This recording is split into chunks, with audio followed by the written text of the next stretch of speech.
Est-ce qu'on est juste ou est-ce qu'on est incorrect? Est-ce qu'on passe du temps avec Dieu ou on passe du temps sans Dieu? Et on peut se poser la question tout de suite parce que le Saint-Esprit va nous le dire.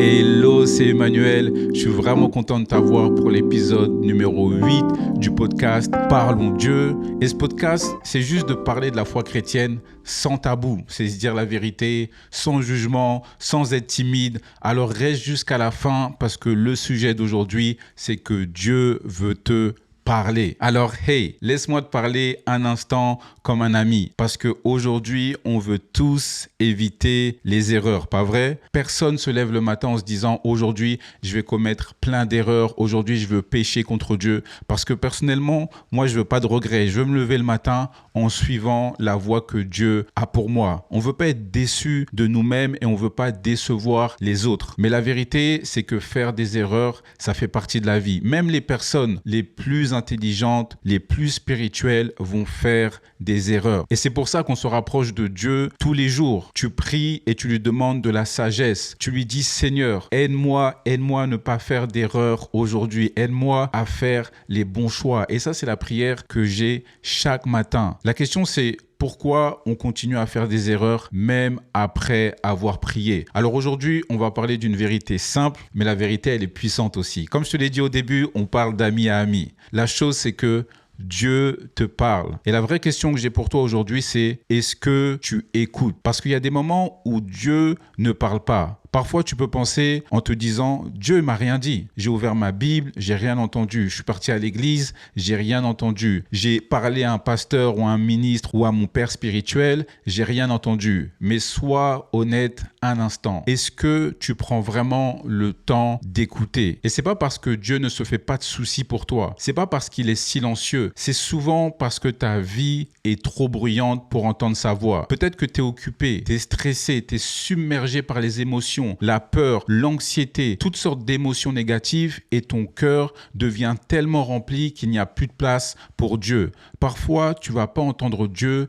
parce que tu ne prends pas le temps. Et je sais que ça fait mal, mais ça peut être aussi une vérité pourquoi tu n'entends pas Dieu. Parce que Dieu veut toujours te parler. Apocalypse chapitre 3 verset 20 dit « Voici je me tiens à la porte et je frappe. Si quelqu'un entend ma voix et ouvre la porte, j'entrerai chez lui. » Dieu frappe et chaque jour. Mais est-ce que tu ouvres la porte quand Dieu frappe? Et un moyen simple d'entendre la voix de Dieu, c'est vraiment de lire sa parole. Quand tu ouvres la Bible, c'est pas un conte de fées, c'est pas juste des histoires, c'est pas juste des paroles en l'air, c'est vraiment Dieu qui est en train de te parler. Et quand tu pries dans ta chambre secrète, tu construis une relation avec lui. Et tu peux prier Dieu partout, au travail, lorsque tu prends le métro, lorsque tu es en voiture, tu restes connecté avec lui. Et c'est pour ça que Dieu est avec toi à chaque instant. Alors lorsque tu penses que Dieu ne te parle pas, il faut que tu te rappelles ce message important. Dieu a un plan pour toi. Il a un plan précis, il a un plan d'amour, il connaît tes forces, il connaît tes faiblesses, il connaît ton futur. Et c'est pour ça que Dieu te parle chaque jour parce qu'il veut te diriger. Il veut diriger ta journée, il veut diriger tes pensées, mais il ne parle pas de la même manière à tout le monde. Parfois, c'est à travers la Bible, parfois, c'est dans le silence de la prière, parfois, tu vas écouter un podcast comme celui-ci et Dieu va te parler. Et parfois, c'est à travers une conviction personnelle, à travers la voix du Saint-Esprit. Et Dieu sait comment te joindre personnellement. Et soyons honnêtes, parfois, suivre Dieu, ça peut faire peur. Porter sa croix, c'est vraiment difficile des fois d'être chrétien. Mais retiens bien ça, parce que Dieu ne te demandera jamais de faire quelque chose contre sa parole. Jamais. Oui, tu peux ressentir de la peur. Oui, tu peux ressentir de l'anxiété. Même Paul dit dans 1 Corinthiens chapitre 2, verset 3, « Je suis venu chez vous dans un état de faiblesse, de crainte et de grand tremblement. » Et la peur, ça ne veut pas dire que Dieu n'est pas là. On ressent tous de la peur. Et parfois, ça veut dire que tu entres dans quelque chose qui est plus grand que toi. Alors, comment est-ce que tu peux savoir si c'est Dieu qui te parle? Peut-être que tu te demandes de temps en temps, est-ce que c'est juste dans ma tête? Est-ce que c'est Dieu qui me parle? Est-ce que c'est juste mes pensées? Mais aujourd'hui, la règle simple que je te donne, c'est est-ce que ça correspond à la Bible? Est-ce que ça correspond à sa parole? Parce qu'il faut savoir que Dieu ne se contredit jamais. Si ça te pousse vers la vérité, vers l'amour, vers l'intégrité, ça veut dire que c'est quelque chose chose qui est bon. Si ça te pousse vers le péché, ça veut dire que ce n'est pas de Dieu. Alors aujourd'hui, je vais te donner des façons concrètes que Dieu veut déjà te parler. Mais je sais que les premières minutes de cette vidéo, Dieu t'a déjà parlé. Alors reste jusqu'à la fin parce que Dieu a un message pour toi. Alors la première façon dont Dieu te parle, c'est à travers la Bible. À chaque fois que tu lis la parole de Dieu, Dieu te parle. Et c'est pas juste un conte de fées. Même Josué chapitre 1 verset 8 nous dit que ce livre de loi ne s'éloigne point de ta bouche. Médite-le jour et nuit. Dieu veut qu'on médite sa parole jour et nuit, en tout temps. Et je me souviens, lorsque j'étais un peu plus jeune et que je lisais ma Bible, j'avais envie de dormir. Je pouvais lire juste un verset et m'endormir 5 secondes plus tard. D'ailleurs, c'était le meilleur moyen que je trouvais pour m'endormir la nuit quand j'arrivais pas à dormir. Mais j'ai prié Dieu afin qu'il me donne ce feu, afin qu'il me donne son esprit, afin qu'il me donne cette passion de découvrir qui il est à travers la Bible. Alors le conseil que j'ai pour toi aujourd'hui, c'est vraiment de lire ta Bible, de demander à Dieu qu'il mette de l'huile dans ta lampe afin que tu puisses découvrir tous les secrets cachés qu'il y a dans sa parole. Et sa parole, elle est vraiment dans la Bible. Alors prends le temps, le matin ou le soir, mets une notification sur ton téléphone pour vraiment te rappeler que c'est important de lire la Bible. Pas juste sur ton téléphone. Je sais qu'on a tous l'application Bible dans notre téléphone et qu'on reçoit le verset du jour, mais Dieu veut qu'on passe du temps avec lui. On a 24 heures dans une journée et pendant ces 24 heures-là, il faut s'asseoir avec Dieu parce que Dieu veut te parler pendant ce moment où tu vas communiquer, où tu vas rentrer en communion avec lui. La deuxième façon, c'est que tu as un verset qui revient sans cesse. Et ça, c'est pas un hasard. C'est Dieu qui veut attirer ton attention. Je sais que personnellement, quand je souffre, quand j'ai des douleurs, quand j'ai des doutes, Jérémie chapitre 29 verset 11 revient sans cesse et je dois me répéter que Dieu a un plan pour moi. Lorsque j'ai de l'anxiété sur mon futur, je dois toujours me répéter dans ma tête que Dieu a le plan parfait pour moi et ce n'est pas par mes propres forces. Alors si tu as un verset qui revient souvent, un verset qui revient selon les circonstances, selon les saisons, selon les moments, Dieu est en train de te parler. Dieu est en train de t'encourager. Dieu est en train de te rappeler sa parole, de te rappeler ses promesses qu'il a pour toi et dans ta vie. La troisième façon, c'est que il y a un message qui te touche directement. Peut-être que tu es à l'église et tu entends la prédication du pasteur ou d'un message que tu écoutes et qui te parle personnellement. C'est Dieu qui essaye de te parler. Et Jean chapitre 10 verset 27 nous dit « Mes brebis entendent ma voix, je les connais et elles me suivent ». J'ai déjà été à l'église où j'entends le pasteur parler d'une prédication et cette prédication me touche personnellement. Et quand je regarde autour de moi, je vois que tout le monde paraît normal, mais moi je sais que je suis touché. Et en tant que chrétien, on a tous vécu cette expérience où on écoute une prédication, la parole nous touche tellement qu'on se met à pleurer, qu'on se met à avoir des larmes. Et c'est le Saint-Esprit qui nous parle. Soit il nous parle pour nous encourager, soit il nous parle pour qu'on puisse améliorer quelque chose dans notre vie, soit il nous parle parce qu'il veut nous dire qu'on a péché contre lui, mais Dieu nous parle à chaque instant. Alors lorsque tu es à l'église et que tu es assis ou que tu es assise, je sais que beaucoup de personnes ont leur téléphone, mais range ton téléphone. C'est important de ne pas avoir son téléphone pendant la prédication parce que c'est aussi un moment avec Dieu. C'est un moment personnel avec Dieu. Dieu se sert du pasteur. Dieu se sert de la personne qui va prêcher sa parole pour avoir une communion avec toi. Et c'est pour ça que je dis souvent, c'est important de ramener sa Bible physique à l'église. Peut-être que le pasteur va mentionner un verset, mais peut-être que Dieu veut te parler dans le verset précédent ou celui-là d'après. C'est pour ça que lorsque je suis à l'église et qu'il y a un verset ou un passage qui est mentionné, je vais faire en sorte de lire le chapitre en entier ou les versets d'avant ou d'après parce que je sais que Dieu parle souvent, surtout dans les prédications. La quatrième façon, tu as une conviction intérieure. Et cette gêne,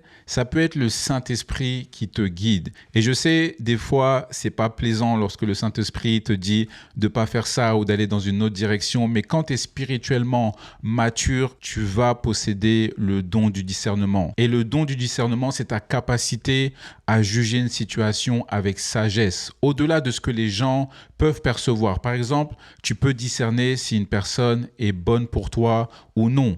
Tu peux discerner qu'est-ce que cette personne ressent pour toi. Ou encore, tu peux ressentir auprès d'un ami, si par exemple il a une difficulté, avant même qu'il t'en parle. Dieu peut te transmettre ce genre de message à travers le discernement. Dieu va te donner la sagesse pour prendre les bonnes décisions. Et à chaque fois que tu discernes quelque chose, demande à Dieu de comprendre la situation. Lorsque je rencontre une nouvelle personne, Dieu va toujours me donner un sentiment, toujours me donner le discernement pour savoir est-ce que cette personne est sincère ou cette personne n'est pas sincère. Lorsque je me retrouve dans un nouvel environnement, que ce soit professionnel ou même personnel, j'aurai toujours du discernement pour savoir est-ce que je suis au bon endroit ou pas. Alors c'est important de communiquer avec Dieu, c'est important d'être dans la présence de Dieu et surtout de prier Dieu afin qu'il te donne ce don de discernement. Ce don de discernement, c'est de voir les choses comme Jésus les voit. La cinquième façon, c'est que le même problème revient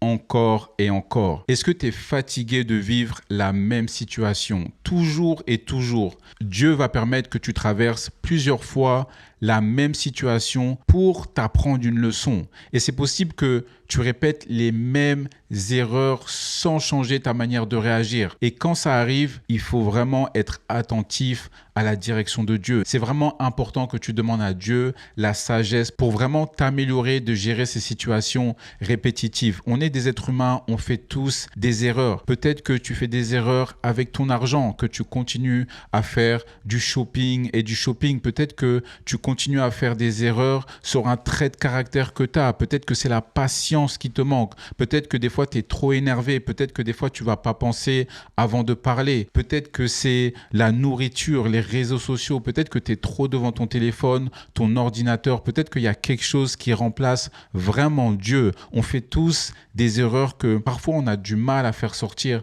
Et c'est pour ça qu'il faut avoir le discernement, l'intelligence, la conviction intérieure que Dieu peut t'aider. Et Dieu va permettre que tu fasses ces erreurs à chaque fois pour vraiment t'apprendre une leçon. Et c'est notre Dieu qu'on aime. Dieu ne va pas nous juger pour les erreurs qu'on fait comme les autres êtres humains peuvent nous juger. Mais Dieu est un Dieu d'amour, est un Dieu patient, est un Dieu qui aime et qui veut vraiment la meilleure vie et le meilleur futur pour nous. Et que tu ne bloques pas les bénédictions que Dieu a pour toi. La sixième façon, c'est que tu as des rêves ou des visions. Alors je sais, il y a des personnes qui ne croient pas aux visions et même des chrétiens, mais le don de vision est existant même aujourd'hui. Il y a des personnes qui ont des rêves pendant qu'ils sont endormis ou même pendant qu'ils sont éveillés et tout le monde ne possède pas ce don. L'une des premières visions, c'est dans le premier chapitre de Genèse où l'Éternel donne une vision à Abraham. Il faut vraiment être prudent lorsque on interprète ce genre de vision. Moi, personnellement, j'ai pas de vision, j'ai pas de rêve et je suis OK comme ça. Et c'est vraiment essentiel de se laisser guider par le discernement pour savoir si ce que tu as vu, est-ce que c'est vraiment une vision ou c'est juste un rêve, parce que les visions ne contredisent jamais la parole de Dieu. La raison numéro 7 et la dernière, c'est que Dieu va te donner des confirmations selon les circonstances. Il faut toujours se rappeler que Dieu est aux commandes, Dieu connaît sa mission.